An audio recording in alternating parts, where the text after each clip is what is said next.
Hi viewers, welcome to Regan சேவை. நாம் இன்றைக்கி பார்க்க போகிற வீடியோ என்னென்னா, 100 நாள் வேலை திட்ட சம்பளம் மத்திய அரசு உயர்த்தி வழங்க ஆணை பிறப்பித்துள்ளாங்க. அந்த டீட்டெயில்ஸை பற்றி தான் இந்த வீடியோவில் பார்க்க போகிறோம். இந்த வீடியோ பிடிச்சிருந்தால் லைக் பண்ணுங்கள், ஷேர் பண்ணுங்கள் மற்றும் மறக்காமல் சப்ஸ்கிரைப் பண்ணுங்கள்.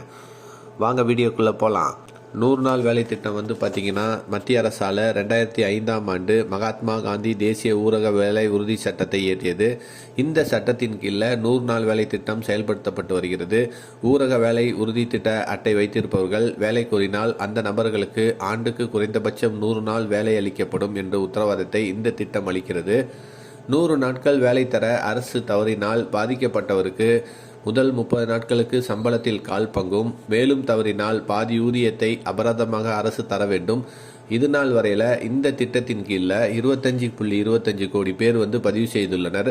இதில் 14.35 கோடி பேர் பார்த்திங்கன்னா தொழிலாளர்களாக ஆக்டிவில் இருக்கிறாங்க.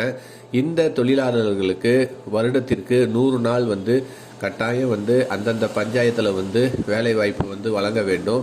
அதாவது புதிய வாய்க்கால்கள் பறிப்பது, குட்டைகள் விவசாய நிலங்களுக்கு கூலி வேலைக்கு செல்வது போன்ற பணிகளை பிரித்து தரணும். இந்த நிலையில தான் 100 நாள் வேலை திட்ட பணிகளுக்கான சம்பளம் பார்த்திங்கன்னா சம்பந்தப்பட்ட பணியாளர்களின் வங்கி கணக்கு நேரடியாக ஏற்றப்பட்டு வருகிறது. வைத்து அவர்கள் வேலைக்கு வந்ததற்கான பதிவு நடைமுறைப்படுத்தப்பட்டு வருகிறது. இந்த நிலையில தான் தமிழக அரசு இந்த 100 நாள் பணியாளர்களுக்கு 219 ரூபாய் சம்பளமாக வழங்கி வந்தது.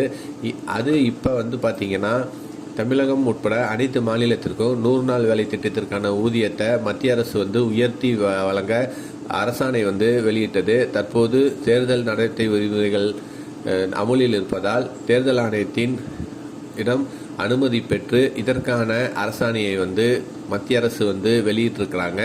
எனவே இந்த அரசாணையில் பார்த்திங்கன்னா தமிழகம் மற்றும் புதுச்சேரிக்கான 100 நாள் வேலை திட்ட ஊதியமானது ஏற்கனவே வழங்கப்பட்ட 294 இருந்த நிலையில் இப்போது 319 உயர்த்தி வழங்க அரசாணையானது மத்திய அரசு வெளியிட்டிருக்கிறாங்க.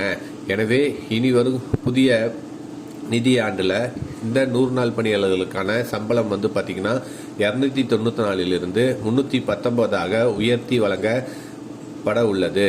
இந்த செய்தி தான் இப்போ 100 நாள் வேலை திட்ட பணியாளர்களுக்கு ஒரு மகிழ்ச்சியான செய்தியாக மத்திய அரசு வெளியிட்டிருக்கிறாங்க. ஏற்கனவே சம்பளம் நிலுவைத் தொகையில் இருக்கிற பணியாளர்களுக்கு விரைவில் சம்பளம் வழங்கப்படும். அதன் பிறகு பார்த்திங்கன்னா இந்த புதிய சம்பள முறையானது அமல்படுத்தப்படும் என்று அதிகாரி வட்டாரங்களில் தெரிவித்து வராங்க. இந்த செய்தி தான் 100 நாள் வேலை திட்ட பணியாளர்களுக்கான சம்பள உயர்வுக்கான செய்தியாக மத்திய அரசு வெளியிட்டிருக்கிறாங்க. இந்த வீடியோ பிடிச்சிருந்தா லைக் பண்ணுங்கள், ஷேர் பண்ணுங்கள் மற்றும் மறக்காமல் சப்ஸ்கிரைப் பண்ணுங்கள்.